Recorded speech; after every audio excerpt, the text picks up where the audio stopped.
Pada waktu itu saya dapat hidayahnya sepele ya sebenarnya dari nonton sinetron Indosiar, yaitu di Hidayah-Hidayah. Di salah satu sinetron itu saya melihat mengikuti ceritanya ada salah satu keluarga, karena saya benci dengan orang Islam. Sangat benci. Agama yang paling saya benci dulu Islam. Itu benar tadi ada ancaman pemurtadan, karena seperti saya dulu juga banyak kita dikirim misionaris itu ke desa-desa. Bismillahirrahmanirrahim. Ya ayyuhalladzina amanu udkhulu fis silmi kaffah.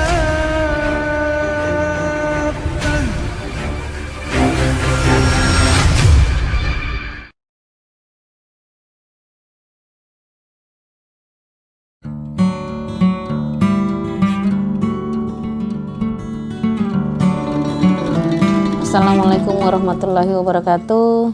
Nama saya Dos Mauli Simbolon. Asal saya dari Pulau Samosir, Danau Toba.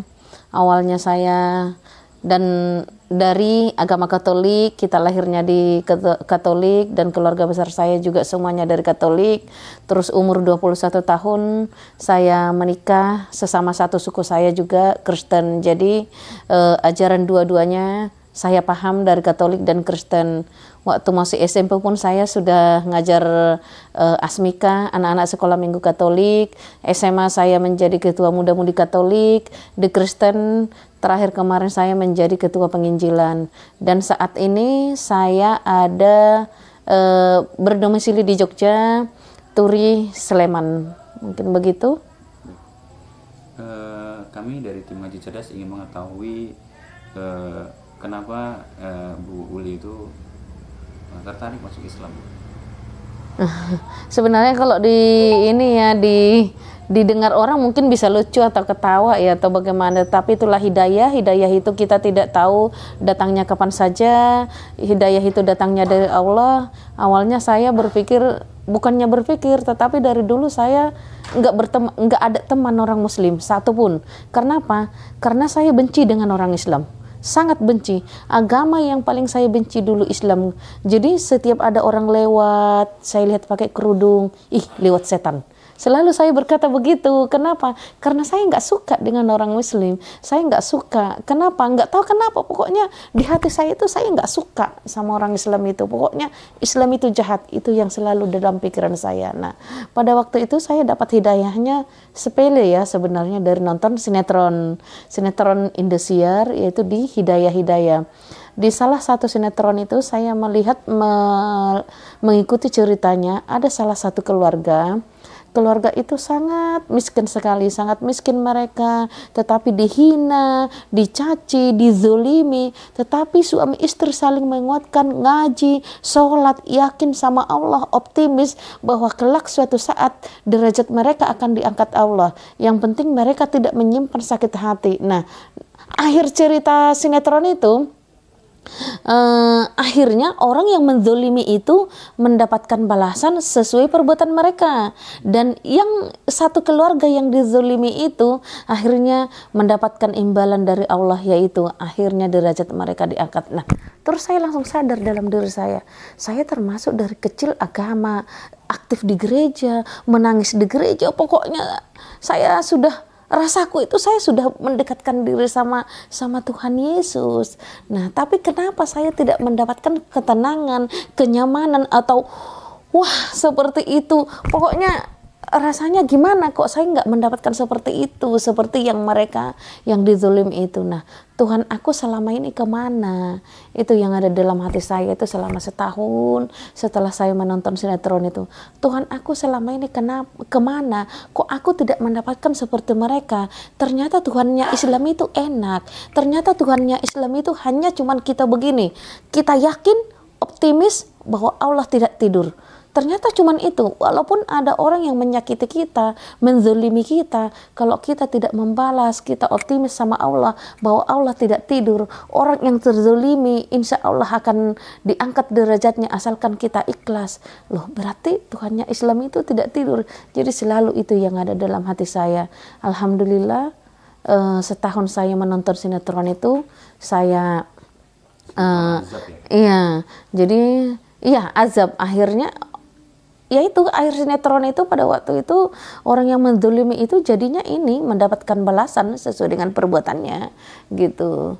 Dan setahun itu saya nonton sinetron masih bergejolak dalam hati saya, apakah benar Tuhannya Islam itu tidak tidur, apakah benar seperti itu, Tuhan aku selama ini kemana Tuhan aku. Tapi selama setahun itu saya masih tetap aktif di gereja, masih ngajar. Pada waktu itu saya posisi jadi ketua penginjilan di GBI, Gereja Baptis Indonesia. Saya menjadi ketua penginjilan, bahkan sudah beberapa orang saya murtadkan dulu. Ada yang di lereng Merapi, ada udah beberapa orang yang saya murtadkan dulu. Jadi pada waktu itu saya masih aktivis, masih menginjili terus menginjili. Tapi hati saya mengatakan, kok aku tidak mendapatkan seperti mereka, kok aku tidak mendapatkan kenyamanan, langsung merasa nyaman dan optimis, kok aku tidak mendapatkan seperti itu. Itu yang ada dalam hati saya. Akhirnya saya memutuskan untuk masuk Islam walaupun pada waktu itu ujiannya sangat berat ya. Saya lari dari gereja, saya membawa anak satu. Anak saya pada waktu itu masih kelas 4 SD, walaupun pada waktu itu anak saya berontak ya, nggak mau dia masuk Islam. Tapi saya berusaha untuk ngasih tahu ke dia bahwa Islam itu baik. Akhirnya saya syahadat tahun 2015, bulan 11, begitu ceritanya. Lalu ketika ibu masuk Islam, tadi kan belum diceritain dokter ketika bagaimana reaksi keluarga dan orang gereja itu, mungkin bisa diceritakan. Oh iya, pada waktu itu reaksi gereja ya banyak, bahkan kita juga dibilang berdosa kamu meninggalkan Yesus, berdosa meninggalkan Yesus, selalu berkata begitu. Banyaklah cacian maki termasuk dari keluarga saya. Abang saya kandung berkata, pas di atas saya berkata, lihat aja kalau pulang besok itu ke Medan saya bunuh itu. Ya semua keluarga saya, kalau kami orang Batak itu kan punya marga. Jadi kita langsung ceritanya itu bahwa kita itu langsung dibuang dari marga seperti itu. Jadi kok seperti itu gitu. Jadi mungkin mereka merasa malu atau bagaimana karena kita masuk Islam. Tapi saya berusaha diam dulu, dan dari pihak gereja pada waktu itu saya langsung ganti nomor. Karena apa? Sudah bolak-balik kita ditelepon di WA dan macam-macam bagaimana. Bahkan anak saya pun sampai didatangi ke sekolah, dikasih uang ke kepala sekolah supaya anak saya juga tidak ikut masuk Islam. Wah, banyak sekali. Dan pada waktu itu pertama-tama saya lari dari gereja, saya tidak punya uang seberapun. Dan saya tidur di masjid selama 2 malam bersama anak saya. Ya, kita hanya bisa menangis ya. Tapi saya kembali lagi ke sinetron tersebut bahwa Tuhannya Islam itu tidak tidur.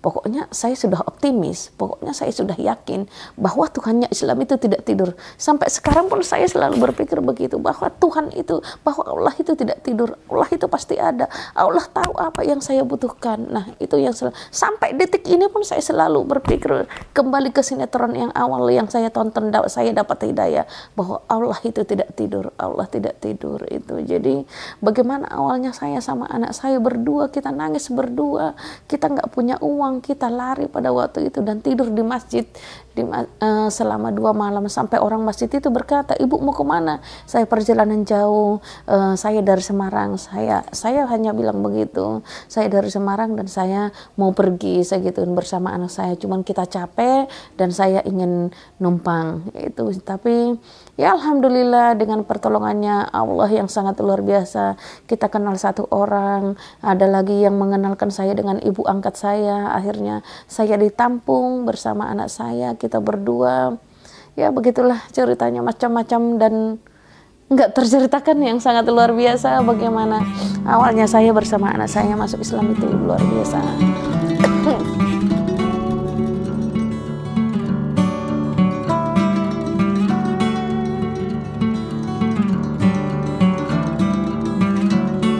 Ya, sebenarnya seperti kita dulu ya, termasuk di keluarga saya, mereka berpikir begini.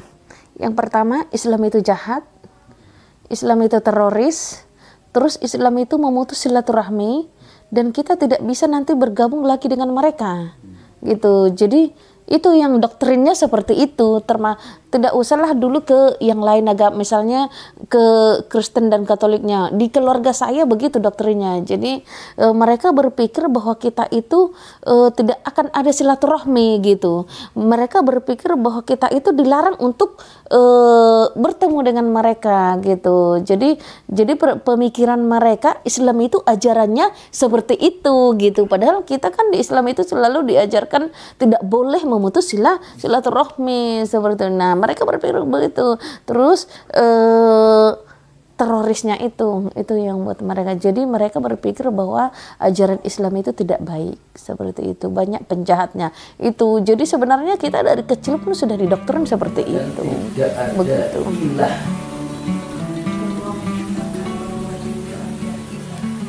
yang berhak untuk disembah kecuali Allah Subhanahu wa Ta'ala. Dan saya bersaksi, alhamdulillah sudah hampir 2 tahun ini keluarga saya sudah membaik ya, alhamdulillah. Dari awal-awalnya selalu saya sambung komunikasi, saya nanya kabar mereka, alhamdulillah sekarang itu sudah menerima dengan sangat yang luar biasa. Sudah 2 kali saya pulang ke Medan sejak saya masuk Islam. Januari kemarin sama minggu kemarin saya pulang ke Medan, ke kampung halaman saya.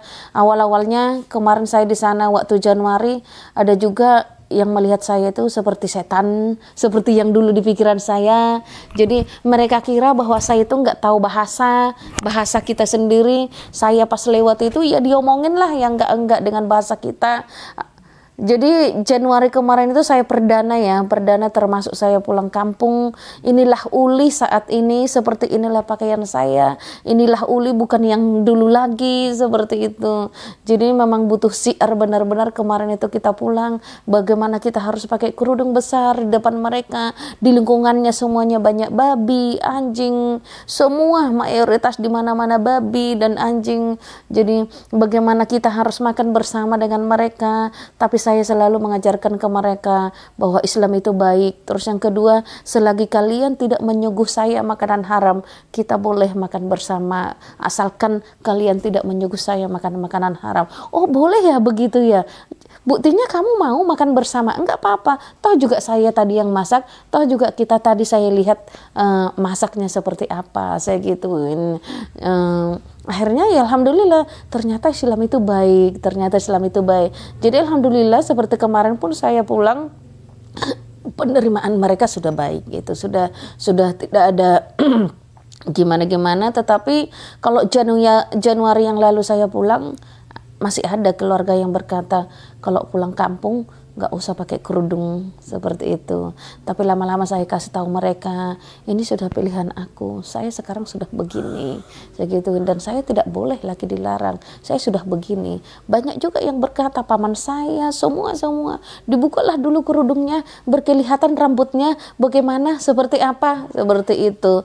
Tapi itu semuanya tidak mampan, dan saya selalu optimis dan saya tetap gigih dalam keyakinan saya, dan saya selalu menunjukkan kepada mereka bahwa saya sekarang sudah begini, bahwa saya sekarang agama saya sekarang sudah begini, seperti itu. Aktif di gereja ya. Ajaran apa yang itu menambah keyakinan ibu bahwa memang Islam itu pilihan tepat yang ibu harus pindah dari agama sebelumnya? Misal mungkin ada tentang ketauhidannya gitu ya, ada perbedaan antara ketauhidan dalam agama yang dulu dan yang sekarang, lalu ibu pelajari dan itu semakin mantap ibu masuk Islam. Ada kira-kira? Ada, termasuk yang menutup aurat ya, saya selama hampir 12 tahun single parent ya. Suami saya yang pertama meninggal, jadi saya 12 tahun single parent. Bagaimana kita itu, perempuan itu ternyata harga dirinya kalau menurut saya tidak ada harganya waktu saya dulu. Kenapa? Bagaimana kulit saya dipertontonkan oleh semua yang melihat seperti itu. Ternyata saya baca di dalam Al-Quran pun itu ada bahwa kita harus menutup aurat. Ternyata harga diri seorang perempuan itu di dalam agama Islam sangat luar biasa. Itu yang membuat saya bangga. Nah, itu yang buat saya bangga dan semakin mantap. Jadi pada waktu itu sebenarnya di situ saya syahadat. Pertama sekali saya masih malu pakai kerudung, tetapi saya belajar. Loh, ternyata. Jadi sebenarnya saya sendiri yang mencari. Sebenarnya keindahan Islam itu seperti apa. Jadi saya sendiri yang cari. Saya nyari dan saya menanya Ustadz, oh begini dan ini ayatnya seperti ini. Akhirnya, Masya Allah, ternyata ajarannya Islam itu luar biasa. Seperti itu yang membuat saya semakin mantap. Dan apapun itu sudah harga mati bahwa agama yang benar adalah agama yang diridhoi oleh Allah Subhanahu wa taala adalah agama Islam. Itu buat saya. Dan saya bangga menjadi agama muslim, bangga dan enggak terkatakan, pokoknya saya bangga jadi muslim. Itu yang ada dalam hati saya.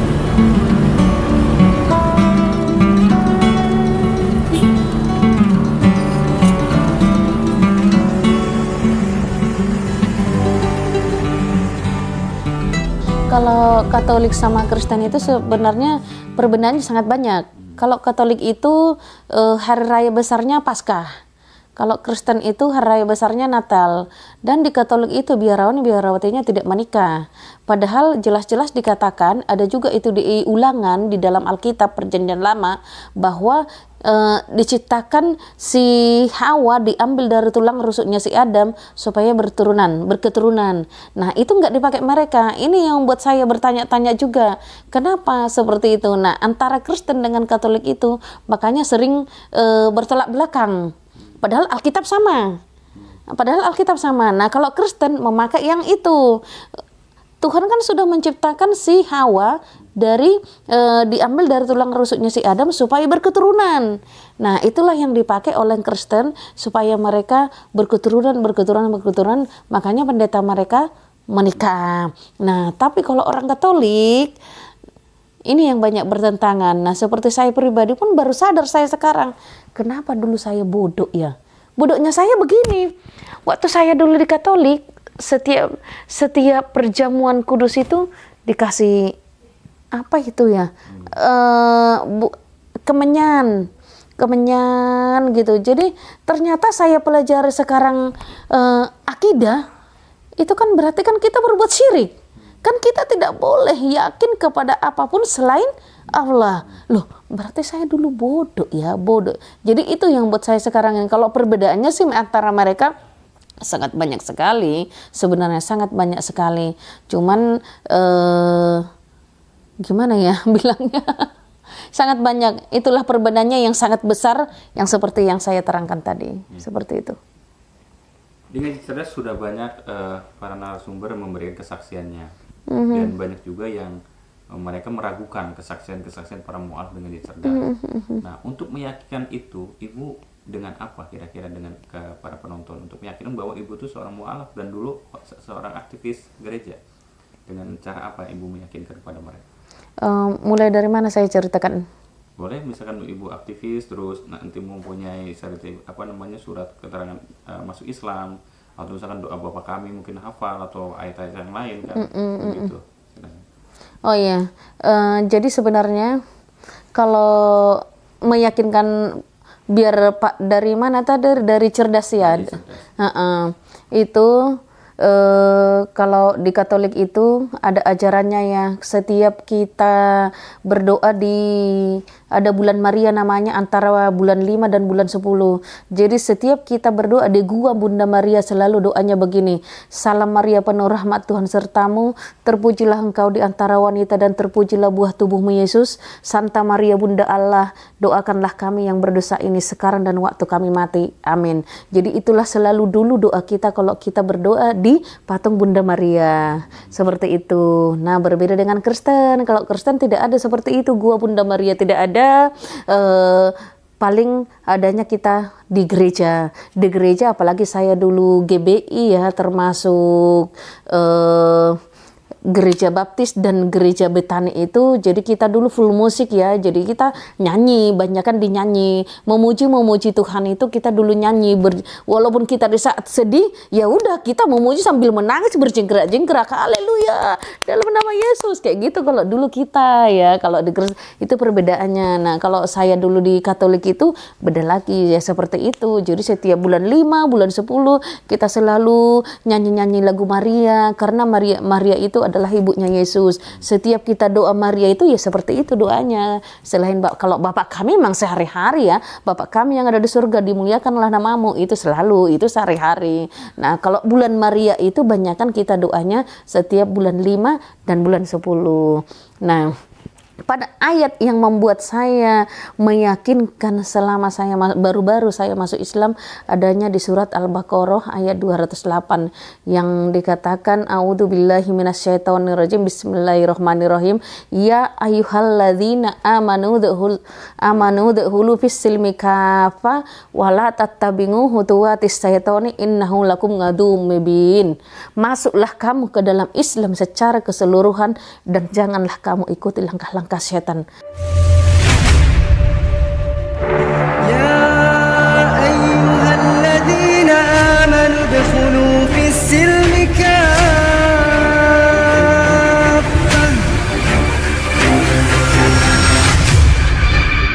Itulah yang membuat saya sampai saat ini, bagaimana supaya saya masuk Islam secara keseluruhan. Jadi saya ingin tahu Islam itu seperti apa. Seperti itu, itulah ayat itu yang membuat saya dari awal masuk Islam itu seperti apa dan keseluruhannya seperti apa. Banyak orang berkata saya Islam, bangganya berkata mereka Islam KTP dan Islam dari lahir, ternyata kitabnya pun nggak bisa baca, sholatnya masih bolong-bolong, bahkan puasanya juga tidak, ajarannya seperti apa mereka tidak paham. Itu yang membuat saya menangis. Nah keseluruhan itu seperti apa, dan kita tidak cukup cuman hanya ngaji, dan kita tidak cukup cuman hanya sholat, dan kita tidak cukup hanya cuman KTP Islam. Jadi seperti itu. Ayat tadi yang dibacakan Ibu itu adalah ayat yang ada di dalam intronya YouTube Ngaji Cerdas. Nah, jadi sebelum video ini tayang, nanti di awal tuh ada ayat yang itu akan dibacakan. Masya Allah. Ayat itulah yang buat saya dari awal sebenarnya keseluruhan. Ya ayyuhalladzina amanu dhulu fis silmi kafah. Masuk Islam secara keseluruhan itu inilah yang sebenarnya kita kasih tahu ke orang, termasuk diri saya pribadi sendiri. Keseluruhan itu seperti apa? Berarti saya tidak cukup cuman syahadat doang. Berarti saya tidak cukup cuman sholat. Berarti saya tidak cukup cuman ngaji. Apalagi termasuk hidup jiwa ragaku itu kalau bisa saya persembahkan untuk di jalan Allah, ya seperti itu. Kembali lagi yang tadi Bu tentang aktivis gereja, kan tadi Ibu pernah sempat bilang bahwa pernah membaptis ya, atau memurtadkan orang. Itu strategi Ibu memurtadkan orang itu dengan cara apa? Mungkin kan khawatirnya mah di pelosok-pelosok bisa memberikan benteng gitu ya. Ibu dengan strategi apa memurtadkan? Kalau kita sih awalnya dulu pendekatan ya, pendekatan, terus yang kedua kita masuk ke mereka, kita dengarkan cerita mereka, keluhan mereka termasuk untuk dunia, misalnya atau ekonomi atau apa, terus kita bantu mereka. Banyakan sih kita begitu. Terus waktu saya dulu menginjili di Kerawang, saya juga dulu sering ke LP. Jadi kita bekerja sama dengan pihak LP, misalnya kira-kira 3 bulan, 1 tahun lagi, walaupun dia orang Muslim kita injili juga. Jadi nanti mereka keluar dari LP, kita modali, kita ini, akhirnya mereka jadi bertobat. Itu kalau orang Kristen bilang jadi bertobat. Jadi walaupun dulu dianya jadi Islam, akhirnya dia jadi ini namanya murtad. Jadi masuk Kristen karena sudah didekati dan dimodali. Jadi kita sebenarnya awalnya dari dulu kalau kita menginjili itu pendekatan dan dari hati ke hati kita dengarkan keluhan mereka, apa ya, seperti apa mereka. Mereka kan ekonomi, faktor ekonomi. Anaknya nggak bisa sekolah, mereka nggak bisa makan, ekonominya begini bermacam-macam, ekonominya bermasalah. Akhirnya semampu kita berusaha membantu dan baru kita ajak untuk masuk gereja. Seperti itu biasanya. Itu motivasinya tuh dari mana, Bu? Ada perintah dari gereja atau dari ayat tertentu, apa dari motivasi Ibu sendiri? Bukan motivasi saya sendiri, tetapi kami dulu pernah, saya awalnya itu kan kita ada namanya iya, ada itu. Jadi itu tidak asal-asal. Itu untuk seperti itu kita tidak asal-asal. Jadi ada kita namanya metode. Metode seperti itu. Metode dari awal ya seperti itu. Kita disuruh metodenya harus pendekatan. Terus kita dengarkan ininya mereka, keluhan mereka. Terus habis itu cara pendekatan mereka. Habis itu kita ajak mereka dengan cara apa. Seperti itu. Jadi metode penginjilan itu. Jadi itu namanya metode penginjilan. Dan saya juga dulu pernah kalau sebenarnya bukan kuliah ya, tapi udah seperti kuliah. Jadi kita ada belajarnya untuk ke sana. Jadi punya doktrin dan punya apa ya namanya ya, sudah punya metode kita untuk ke sana. Jadi tidak semua bisa sebenarnya untuk kesananya, untuk seperti itu, pendekatan seperti itu sebenarnya nggak semua bisa, Itu operasional pendanaan itu dari mana, Bu? Kalau seperti kami sih dulu ya semuanya dari gereja, semua dari gereja itu. Itu kalau kayak gitu bisa disebut misionaris enggak? Memang misionaris seperti kita dulu dibilang udah misionaris, termasuk saya pribadi pun sudah jadi ketua penginjilan ya, udah ketua PI, jadi kita sudah misionaris kita dikatakan, karena kita juga masuknya ke desa-desa. Jadi seperti saya dulu tidak di kota, banyak kan kita di desa. Waktu selama tinggal di Sleman ini saya semuanya di desa, tapi kalau kita dulu waktu di Kerawang saya di kota, termasuk ke LP-nya. Tapi kalau di sini kita di desa semua, bahkan ke pelosok-pelosok seperti itu. Ada target tertentu nggak sih dari gereja itu untuk memberitakan atau apa ada? Sebenarnya sih ada. Jadi kita selalu mendoakan, ya Tuhan Yesus, kita memohon, kita berdoa supaya jiwa-jiwa terpenuhi dan kursi-kursi kosong ini dipenuhi oleh jiwa-jiwa. Itu selalu doa kita. Doanya tuh di tempat yang mau di... Iya. Jadi kita jamah kursinya, bukan di gereja. Di gereja. Jadi kursi-kursi yang kosong itu kita jamah. Terus habis itu kita doakan. Pokoknya kita yakin dan kita percaya sama Yesus bahwa kursi kosong ini akan dipenuhi oleh jiwa-jiwa. Itu sih selalu doa kita dulu. Jadi ada tim khusus doa. Jadi itu tidak asal-asal, ada pendoanya. Jadi ada tim khusus doa, ada tim ini, ada tim ini. Jadi kita sudah dibagi-bagi. Gitu, seperti itu. Baik, Bu. Sudah berarti hampir 9 tahun Ibu masuk Islam ya? 2015 ya? Iya, sudah hampir 9 tahun. Sebenarnya bukan mu'alaf lagi ya namanya. Ya, mu'alaf. Nah, apa saja yang sudah Ibu lakukan terhadap kontribusi Ibu terhadap Islam, dakwah gitu ya? Iya. Melihat tadi mendengar kisah Ibu bahwa Ibu seorang penginjil, ya, misionaris, desa-desa dan sebagainya. Nah, berarti kan hal yang sama sebenarnya ya? Iya. Melakukan hal itu tuh kalau kami dengar informasi yang sudah kami dapatkan bahwa Bu Uli ini sekarang dakwah juga sekarang ke pedalaman, terus membina para mu'alaf dan sebagainya gitu ya. Apakah itu bentuk penebusan dosa gitu, atau wah ini saya merasa bersalah bahwa dulu saya pernah berdakwah ini tapi dengan agama yang sebelumnya, gimana? Saya sahadat 2015. Di saat selesai saya mengucapkan dua kalimat syahadat, saya berjanji dalam diri saya sendiri bahwa saya harus bisa lebih aktif dari kemarin, dari agama saya yang dulu. Itu janji saya dalam diri saya.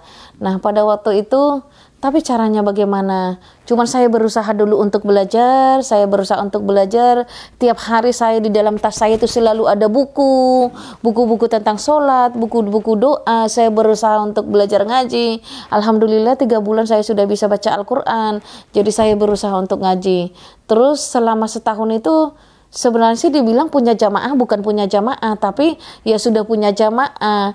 Pada waktu itu saya hanya ada beberapa kumpulan ibu-ibu mengaku mereka nggak bisa baca Al-Quran, termasuk yang mu'alaf juga. Mereka nggak ada yang dampingi, mereka nggak ada yang mengajarkan untuk alif ba ta sa. Akhirnya kita merangkul mereka, yuk bagaimana kita kalau belajar seperti itu. Alhamdulillah ya, akhirnya semakin banyak jamaahnya. Jadi kita saat ini membina termasuk di pelosok-pelosok lereng Gunung Merapi sama lereng Gunung Merbabu, untuk temanya kita buat memberantas buta huruf Al-Quran. Jadi itu 50-50, banyak yang mu'alaf dan yang awam. Yang awam itu mereka sudah Islam dari lahir tapi sama sekali huruf alif aja sih tidak tahu gitu. Jadi bukan cuma anak-anak, ada juga yang udah sepuh umur 60, 80. Bukankah dikatakan bahwa tidak ada kata terlambat untuk mencari ilmu? Jadi itu yang selalu kita ajarkan yang di gunung-gunung, di lereng-lereng gunung, merangkul mereka, ayo mbah, nggak ada kata terlambat, seperti itu. Jadi alhamdulillah dengan semangatnya mereka, kita dekati mereka, kita ajak mereka, ayo jangan malu, selalu kita berkata begitu. Alhamdulillah ya, sudah ada 17 titik binaan kita seperti itu. Berarti ibu ini setelah masuk Islam membuat komunitas dakwah atau yayasan atau apa bu? Mohon diceritakan terus programnya apa aja gitu. Iya, awalnya sih kita dibuat PMM ya, Paguyuban Mu'alaf Magelang. Kita dulu dibentuk dengan Paguyuban Mu'alaf Magelang. Kenapa kita dibuat Paguyuban Mu'alaf Magelang? Karena kita berkumpul dulu beberapa mu'alaf, terus kita buat jadi komunitas, namanya dibuat PM, Paguyuban Mu'alaf Magelang. Terus habis itu tahun 2017 kita sahkan menjadi yayasan bernotaris namanya Ukhuwah Mu'alaf Indonesia, UMI, karena kita bukan cuma di Magelang lagi, udah sampai ke Semarang juga. Jadi kita membuat nama yayasannya itu UMI, Ukhuwah Mu'alaf Indonesia. Dan program kita setiap tahun yang tiap hari sudah ada ya, yang tiap hari kita membina di 17 titik, 17 lokasi. Jadi kami tiap hari itu nggak pernah namanya di rumah satu hari, belum pernah. Saya rasa sih kita belum pernah satu hari di rumah. Jadi kita tiap hari keliling ke lereng Gunung Merapi, Gunung Merbabu untuk mengajari mereka supaya mereka bisa ngaji. Alhamdulillah banyak yang udah bisa ngaji, bahkan walaupun mereka umurnya sudah 60, 70, 50 tahun, alhamdulillah ada yang masih dari alif ba ta sa sekarang sudah Al-Quran, udah 5 tahun kita bina. Ada yang dari alif ba ta sa sekarang masih Iqra 3, jadi sudah 6 tahun kita bina. Memang sih berbeda-beda ini ya, berbeda-beda cepat tangkap mereka, tetapi alhamdulillah saya melihat dengan semangat dan istiqomahnya mereka yang sangat luar biasa. Masya Allah, itu yang buat kita tambah semangat seperti itu. Terus apalagi ya tadi? Ya, ibu itu kan bergerak ke pelosok-pelosok gitu ya.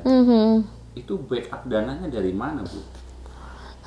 Kalau dibilang dananya saya nggak bisa jawab, dan cukup saya selalu berkata setiap orang bertanya seperti itu, Allah, semuanya bermodalkan bismillah dan semuanya dari Allah.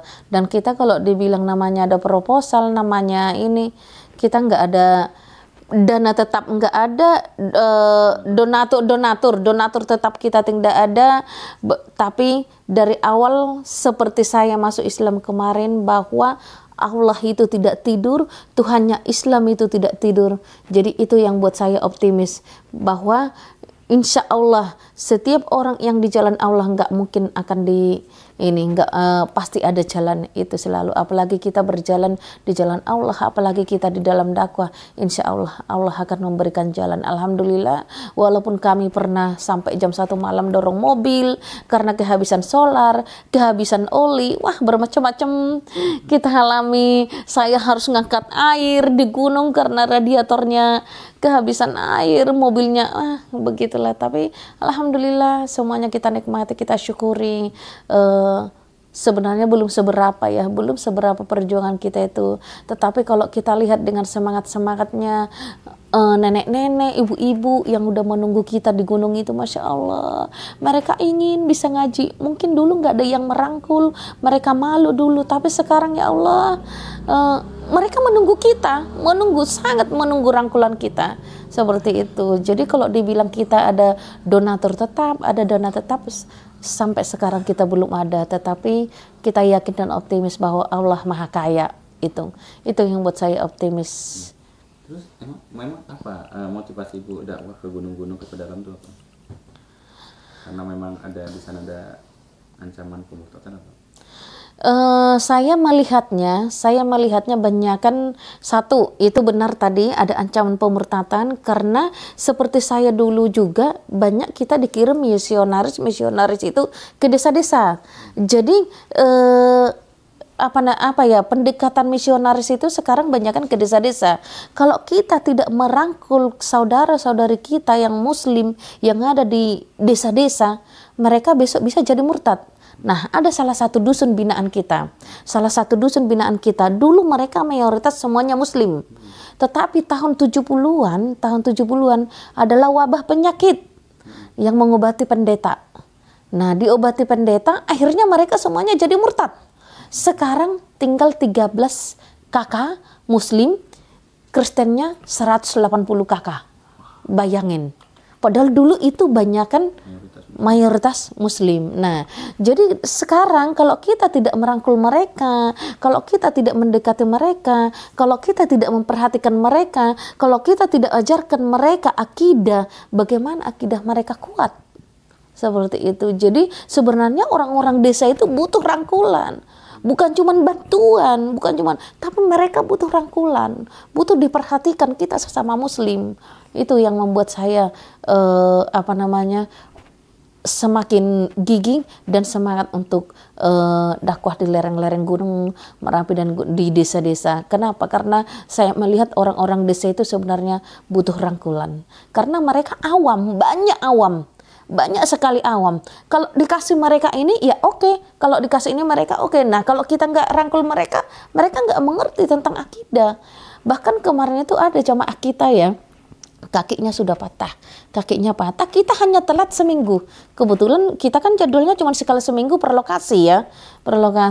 Kita mau bantu kursi roda, sudah duluan dikasih orang Katolik kursi roda, itu jamaah kita.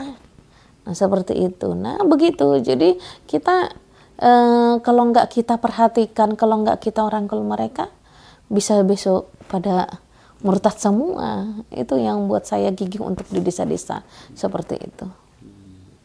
Ada cerita yang paling berkesan atau cerita unik yang ketika Ibu berdakwah di pedalaman itu? Sebenarnya sangat banyak ya, sangat banyak sekali. Maksudnya masalah tantangan lah atau apa? Iya, boleh. Tantangannya banyak ya. Yang pertama dari sesama muslim, ada juga yang berkata pada waktu itu, padahal beliau itu dikatakan ustadz yang saya tahu. Ada juga yang berkata bahwa saya itu katanya menjual akidah, saya itu katanya mu'alaf, hanya cuman mu'alaf untuk cari nama, saya itu katanya ya seperti itulah. Tetapi saya kembalikan ke yang saya dapat hidayah tadi. Bahwa Allah itu tidak tidur. Suatu saat Allah akan menunjukkan, tanpa kita ngomong, tanpa kita pamer, tanpa kita menunjukkan diri kita siapa, insya Allah Allah kelak akan menunjukkan kita itu siapa. Jadi seperti itu. Tantangannya sangat banyak sekali. Pernah kita bikin acara juga di lokasi, padahal itu sesama muslim yang mengadukan kita. Saya dilaporkan ke polisi. Ya seperti itu. Saya dilaporkan ke polisi bahwa kita katanya mengadakan acara macam-macam, bahwa saya dikatakan macam-macam. Ternyata karena jamaah banyak yang ngaji ke kita, yang ngaji banyak belajar Iqra, Al-Batasa. Padahal kita juga tidak mengajarkan yang lain-lain selain hanya metode Iqra.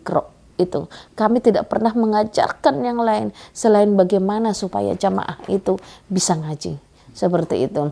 Nah, kalau untuk yang agama Kristen dan agama Katolik, untuk misionaris di desa, di gunung. Tantangannya sebenarnya karena kita berusaha ya, program kami setiap lokasi itu selalu kita sering mengadakan bazar.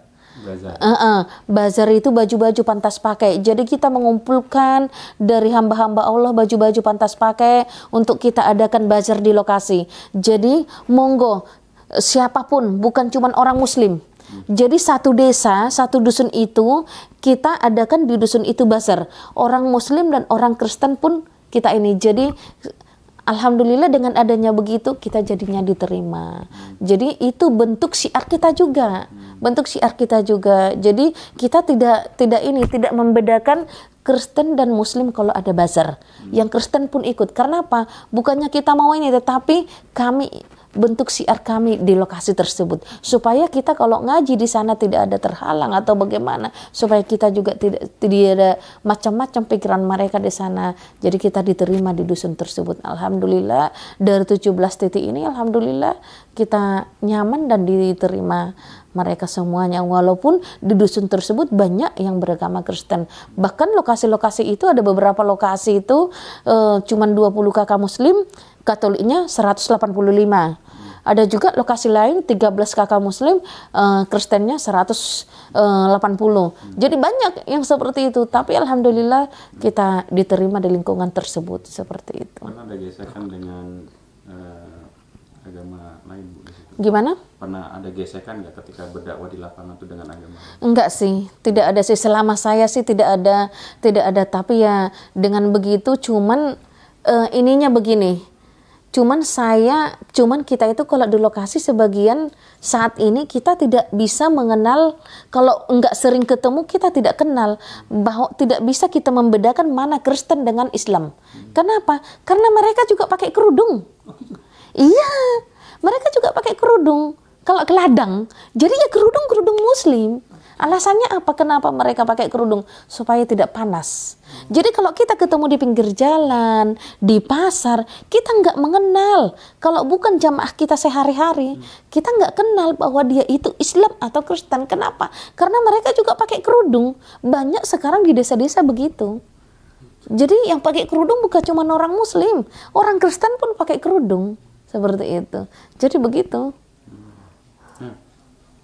Kan di titik-titik binaan Ibu kan masih banyak juga agama-agama yang lain. Banyak. Tapi mengantisipasi ketika nanti hari Paskah, hari Natal, mereka disibukkan dengan kegiatan, apakah Ibu punya program tertentu? Oh ya, sudah berapa kali ya, sudah berapa tahun kita terprogram setiap tanggal 25 Desember kita mengadakan ada program setiap tanggal 25 Desember pas mereka merayakan hari Natal, hari raya besar Kristen ya. Di saat mereka merayakan hari raya Kristen, hari Natal kita bikin program juga mengumpulkan anak-anak mulai dari PAUD sampai SMP. Kita kumpulkan, kita ajak anak-anak dari gunung turun untuk kita satukan di satu tempat untuk kita adakan lomba mewarnai, hafalan, azan, surat-surat pendek dan yang lain-lain. Jadi selama satu hari kita libatkan anak-anak dan kita bikin acara. Tahun kemarin alhamdulillah sekitar 500 anak dari 17 titik binaan kita. Ada 500 anak-anak kita kumpulkan. Tujuannya untuk apa? Kita adakan program ini setiap tahun supaya mereka tidak terlalu mengerti tentang Natal. Yang pertama. Terus yang kedua, banyak anak-anak yang di gunung yang berdekatan dengan gereja diajak acara gereja seperti itu. Bukan mereka acara seperti ini dikasih topi Santa Claus, terus habis itu nanti dibikin kalau orang Jawa itu ya seperti jatilan atau apa, tapi dibuatnya di depan gereja untuk merayakan Natal tersebut. Jadi kan tentunya anak-anak kan pasti nonton. Seperti itu. Jadi untuk menghindarkan itu bagaimana caranya kita dari UMI berusaha untuk mengajak anak-anak itu dalam hal yang positif seperti itu. Jadi setiap tanggal 25 Desember kita sudah terprogram itu seperti besok tanggal 25 Desember besok kita akan mengadakan acara namanya Desember Ceria. Itu yang kita buat temanya Desember Ceria 25 Desember untuk 500 anak seperti itu. Jadi mulai dari PAUD kita bikin ada yang lomba kaligrafi, mewarnai, hafalan surat-surat pendek seperti itu. Nah, anak-anak di gunung itu pun saat ini kita caranya begini, karena setiap anak-anak di desa kita ajak ke pondok, bahkan pondok itu pun sudah menggratiskan, kita kasih tahu mereka banyak anak-anak di gunung nggak terbuka hatinya untuk ke pondok. Jadi caranya kami buat begini, bagaimana mereka supaya mencintai Al-Quran. Jadi TPA-TPA di sana kita suruh mereka hafalan, siapa yang hafal juz 30 kita kasih uang 400.000, siapa yang hafal juz 29 kita kasih 500.000, siapa yang hafal juz 28 kita kasih 600. Jadi caranya kita buat seperti itu. Soalnya kalau kita nggak kasih tahu mereka, kalau kita tidak ajarkan mereka supaya mereka mencintai Al-Quran, apalagi dengan sekarang banyak HP, baru lahir udah dikasih HP, sementara anak-anak enggak masuk pondok, enggak mengerti tentang akidah, mereka bagaimana besok mereka mau mencintai Al-Quran, bagaimana besok mereka akidah mereka akan kuat kalau kita tidak ajarkan dari sekarang, seperti itu. Jadi kita ajak mereka ke pondok masih agak sulit, jadi caranya kita begitu, kasih hadiah ke mereka, siapa yang hafal ini, siapa yang kita kasih hadiah. Alhamdulillah sudah beberapa anak yang mendapatkan hadiah tersebut, bahkan sudah ada yang hafal juz 29 sama juz 28 seperti itu. Jadi kita kasih hadiah ke mereka. Soalnya kalau nggak dikuatkan akidah mereka, masuk besok dari misionaris dari apa, bagaimana akidah mereka besok kalau nggak dikuatkan dari kecil seperti itu. Karena mereka besok yang akan penerus di dusun tersebut seperti itu. Ibu ke lapangan dakwah itu dibantu tim oleh siapa saja? Oh ya, kita ada timnya kita itu semuanya tim relawan. Banyakan ibu-ibu ya, banyakan ibu-ibu. Jadi semua di UMI itu timnya relawan, ikhlas, lillah karena Allah. Jadi teman saya banyakkan ibu-ibu, kita ada sekitar 20 orang. Kita ada sekitar 20 orang, misalnya hari ini dia bisa, besok enggak bisa. Soalnya namanya ibu-ibu rumah tangga. Jadi ada yang 1 kali ikut seminggu, ada yang 2 kali, ada yang 3 kali. Yang tiap hari saya bersama suami, seperti itu. Kalau saya sama suami memang kita sudah sepakat dari awal bahwa seluruh hidup kita itu kita untuk Allah. Terus pokoknya kita utamakan akhirat, insya Allah dunia akan mengalir. Jadi kami fokus untuk mendampingi, mensupport, menyemangati semampu kami, apa yang kami punya, waktu yang kami bisa, tenaga yang kami bisa, itu yang bisa kami berikan untuk jamaah itu saat ini. Kalau misalkan ada sahabat ngaji cerdas ingin mensupport, ingin berkontribusi, itu gimana caranya, Bu? Bisa nanti dibuat ke rekening yayasan, sudah ada, boleh langsung ke rekening yayasan UMI seperti untuk itu. Semua kegiatan program itu ya? Iya, boleh. Alhamdulillah Bu, ingin rasanya kami berdiskusi lebih panjang lagi, insya Allah mungkin di lain kesempatan. Iya. Untuk penutup mungkin Ibu boleh kami diberikan tips atau wejangan-wejangan untuk khususnya kami dan umumnya untuk sahabat ngaji cerdas. Pada hari ini mereka ada yang mungkin mu'alaf, ada mungkin yang mau mu'alaf, atau ada yang belum mau mu'alaf, artinya masih non muslim, atau ada yang muslim dari lahir yang sedang futur. Nah mungkin dari Ibu yang Masya Allah sekarang udah memilih jalan Islam yang secara kafah, dibandingkan dengan teman-teman kita yang lain, mungkin Ibu bisa memberikan semangat buat kita semua. Sebagai penutup, setelah itu silakan ditutup. Iya. Untuk sahabat ngaji cerdas ya, jika ada mungkin siapapun yang mendengarkan ini, pesan saya termasuk kepada yang mu'alaf, teman-teman saya yang mu'alaf.